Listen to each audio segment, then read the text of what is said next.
Hi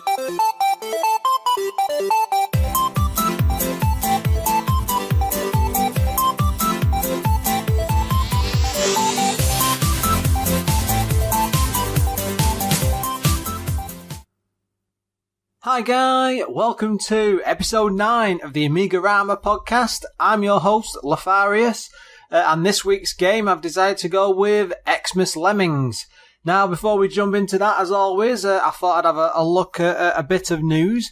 Now, one thing in particular I've been working my way through quite slowly, I must admit, is Retro Fusion's Commodore Amiga in Pixels book. I'm about 200 pages in now, it's about 280, so I'm almost at the end. I will do a proper review when I've got through it, but I'm enjoying it so far. It's a great book, lots of nice glossy pages and colours and pixel art inside and things. So, I'm enjoying it, so we'll report back on that properly. Now, in other news, one thing I did notice in the last week is there's an old Amiga game called Darkmere, and this is basically similar in style to Heimdall. I'm not sure if you know what that is, but it's sort of like an isometric RPG. It's a sort of weird sort of I don't know quite how to put it. It's like cartoony and sort of Disney-like in a way. It reminds me of Story of 4 and the Sega Mega Drive, that sort of graphical look. But again, it's isometric, so I'm getting myself all confused there. But this style of game always works very, very well with RPGs because you can explore things, see the area and walk around and wander and stuff. And this looks like a really good game, and it seemed to review quite well back in the day. Anyway, it's not really Amiga related news, but rather than usually you'd have to run this through WinUAE or something on an emulator to get it running on your PC. But there's a site called GamesNostalgia.com, and they basically packaged it up so it will just run straight away. It's the Amiga version, and it run in background in some neat little emulation tool, so it all runs as if it's just an executable. But it's available for download. The web link is gamesnostalgia.com/en/game/Darkmere. As always, I will stick a link into the show notes. Next up is a game called Alcocopter by a chap called Alpha One, or Matthew Nolan in real life. Now, this is a very strange looking game.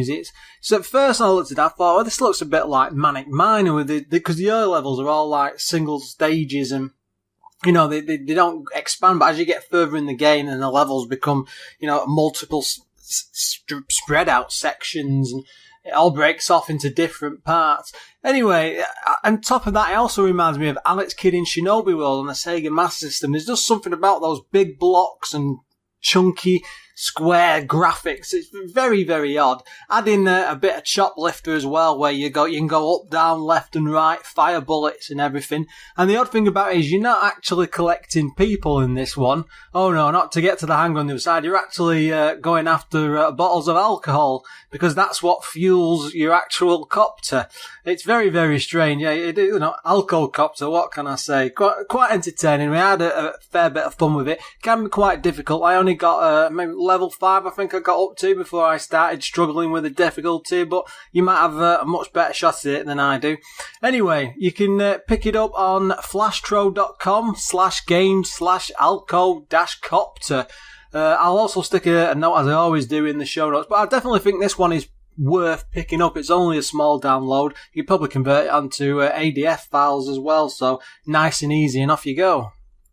In our final bit of news this week, good old Amiga J has been up to his compilation tricks again for the Amiga CD32, and this time he's come up with something called the Sega Mega Drive Classic Collection.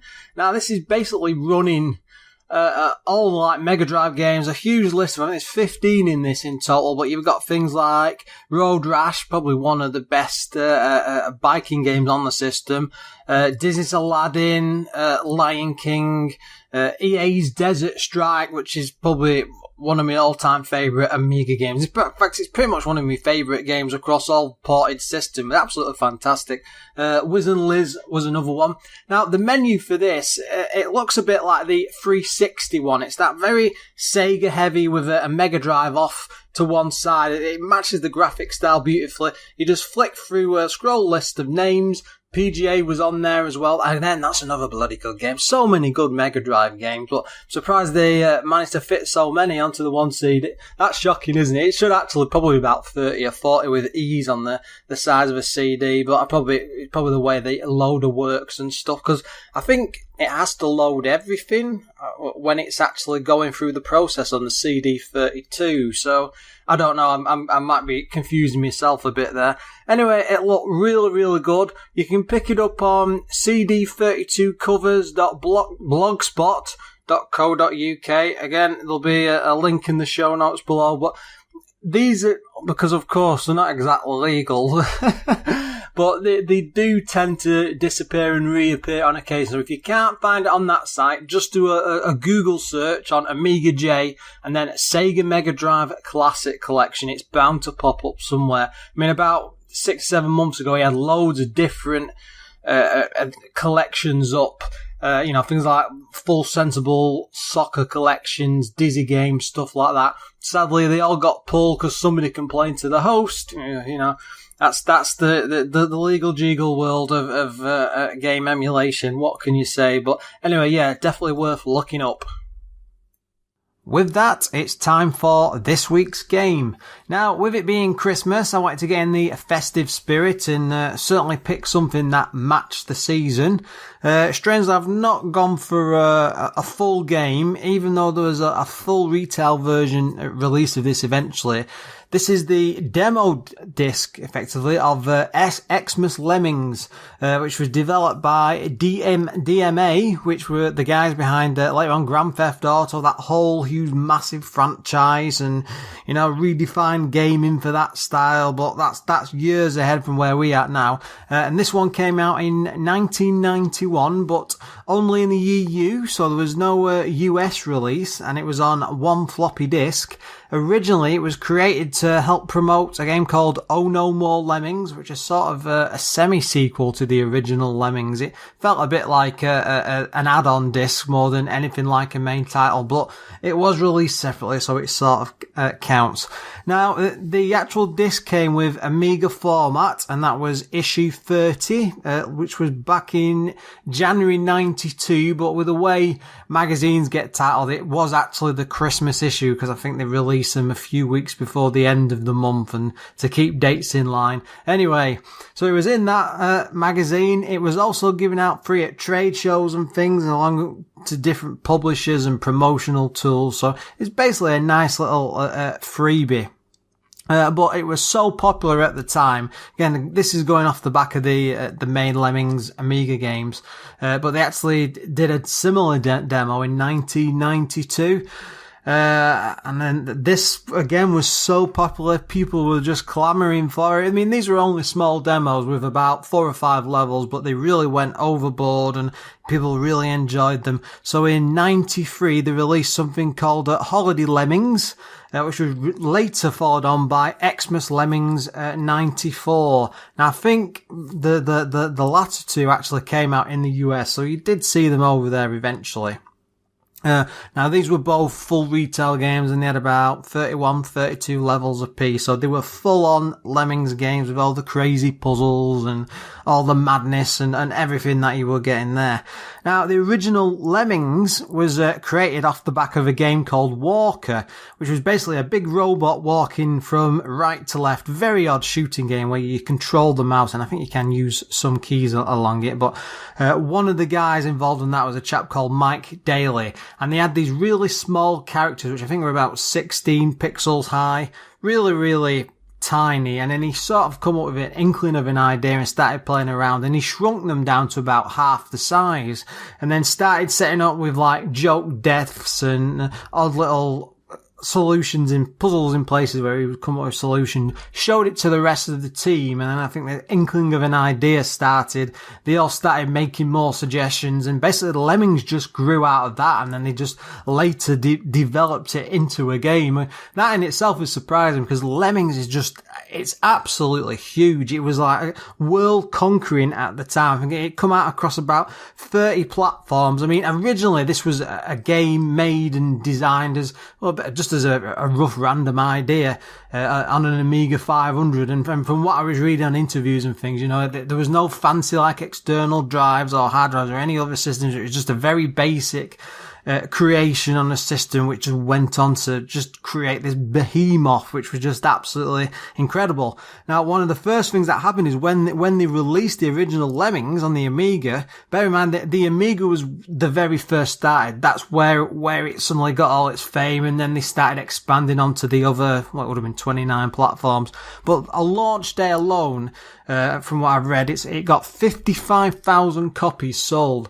Now, just to give you an idea of context for that, I mean, Sensible World of Soccer, I believe, sold about 100,000 copies over its lifetime, and that was a very, very popular Amiga game. So for something like Lemmings to come along out of the blue and just sell 50, in a single day. Now, sadly, a lot of companies back in the day didn't really give out sales numbers. I mean, launch figures are sort of easy to pick up from different interviews and things, so there's no exact figure, but the fact that they made 55,000 on its first day, I mean, it's probably quite similar on other systems. You're probably looking at 1 million copies across multiple systems, probably close to that on some single systems even. So it was a pretty incredible thing that they created. Now, the game itself was one of the first, I think it was the first, that had 100 characters on screen at once. Yes, they're only small, tiny little pixels, but it's the fact that they were animated, and to a degree you could work out what they were, and graphically, it certainly looked the part. I mean, the joy of Lemmings really is it's all about killing them in the best ways possible. So they certainly had that. I mean, one of the quotes I've got here from Mike Daly, on 100, he put, it was a nice round high number. Normally we'd have gone for 64 or 128, but 1 to 8 would have been pushing it. And it also lent itself to 100%, so on busy levels you had to save them all. I mean, if you think about it, 100 characters on screen and all the graphics and everything being controlled in its own way, you do wonder just how a lot of the systems at the time even put up with doing that sort of work. 'Cause I think there's like a Master System game of it as well, and that was really pushing that system hard at the time. That was an old 8-bit system. Was there? There was even a Nintendo NES version, and I think back in the day I had the ZX Spectrum game too. I think I might be wrong on that. A very odd memory. What can I say? Sadly, I don't really know what's happened to Lemmings in recent years. I mean, for at least a decade, it was huge. It was absolutely everywhere. I mean, Sony basically, they bought the rights because they own all the companies behind it and things. And once they got hold of it, they just sort of brushed it off and left it to one thing. And they've done nothing with it in recent times, which seemed very strange, especially with all like the mobile platforms and things like Angry Birds and, all that whole path they could go down with this. But they just seem to have, brushed their hands of it, and it just seemed very strange. So Sony being such a big corporation, you think they want to make the money on. Maybe they just don't have the teams there that are capable of making the games. Now, with this only being a demo, it's not expansive, there's not like huge and piles and lots of levels to work your way through. There is literally only 4. And the title of these are, they're basically jokes, but like the first is Merry Christmas, Mr. Lemming. Second is just simply Christmas bonus. Then the third is Digging for Victory. And then the fourth level is just titled Arch, and it is literally written out like that. Now, the last 2 levels are basically taken from Oh No More Lemmings. One of them is from because the difficulty from the game you can select, and as you get further on, it's like Crazy and Havoc. Well, level 3 is from the Crazy level, actually number 17, and then level 4 is from Havoc level number 9. So the difficulty really jumps with those two, but the first 2 levels are originals. Now, the thing is, these are not massive things, but the actual level, because it can't be like what's in the main game, or because it would be too quick and easy to get through, they've actually expanded the levels out so they stretch right across the screen, and it can take ages, several minutes, to actually walk the lemming from one side to the other. So the exit and the entry are miles apart, which means you've got all that good puzzle bit in the middle. Now, the tools from the game, there's nothing special with this. The whole thing has been changed, so it's all like all the little lemmings are in Santa suits, so they've got the red suit on and a little red hat with a white bobble on top. But you've got your simple things like the climber, the floaters. I don't actually know what the floaters, I just call them that by habit, but it's basically guys with little umbrellas, and when they drop off stuff, they just stick them up in the air and come swinging down. Bomb guys, basically then blow themselves up after a time. Well, I think they're called blockers. I always call them stoppers in my mind. A few climbers, basically building staircases left and right, nice and easy. Normal climbers, just for getting over cliffs and then dropping down the other side. I mean, those are for planning ahead in a level, for getting through puzzles. Diggers, bring out a little pickaxe and then hack through the ground. I don't actually know, that might be the wrong name for them as well. There is actually diggers which will dig straight down from where you are, they don't go diagonally across. Then there's also everybody's favourite, there's the nuke option which blows everything up on screen after a time, which is actually more fun at times than playing the main game, because you can, have a nice line of lemmings out somewhere, get them all in great places, and then just hit boom, watch it tick and explode, and everyone's all screaming and shouting as they all blow up in pieces, all collapse into nothing. Anyway, yeah. But the entire demo, you can probably get through this, if you know the solutions, 15 to 20 minutes. It's not exactly expensive, but at the same time, the levels are designed. It's got very catchy Christmas music. Frosty the Snowman's playing. It's a 16-bit rendition, so there's no voices or anything. But the graphics, again, it's all like Christmas lights dangling over the top, snow and icicles and snowman throughout levels, and like there's a Christmas pudding and a fireplace, and it just matches Christmas perfectly, and it's just one of them things that you'd sit there playing for Christmas Day and you just think, this is actually quite a lot of fun. Again, it's just a demo, but for what they put in, it's quite entertaining. It does have its bad points, of course. Well, again, is this a bad point? Because it is a demo. It can be quite short, but at the same, you can get through it in 15, 20 minutes. You'd probably do a lot better than that if you're used to the more harder Lemmings puzzles, but I mean, it took me about 20 minutes on the playthrough for this. I mean, at least the last two levels are quite difficult, but it pushes you to wanting to play the main games. And as you go on to the next year's Xmas demo, it's different levels again, but same thing happens. They've all been extended out. There's another 4 levels. It's a lot more fun. What can I say? I can't really say any bad things about it because it's just a demo.